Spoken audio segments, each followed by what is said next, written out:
Які святи відбуваються у вас на вёсцы, як яны праходзяць? От свято Пасха, Бієсть Тройця, а зимою коляди. Ми колядуємо, збираємося, козу водимо, співаємо пісні. Люди нам довольні, раді, приглашають. Ну, що можна молити? А у молодості як було? Веселей на вёсцы ці ні? Як ви лічите? Веселей намного.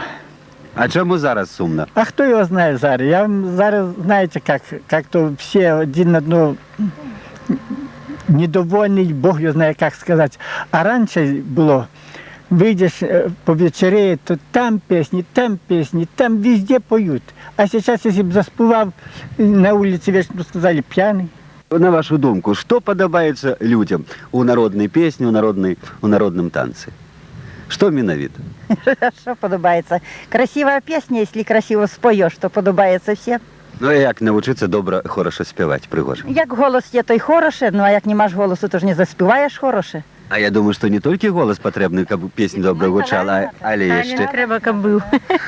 і, напевно, ще потрібна Любов до душа у пісні. чоловіка. А що ось, на вашу думку, дають білоруські пісні для душі чоловічої, для того, щоб йому добре чувалося на гэтій землі, легче жилося?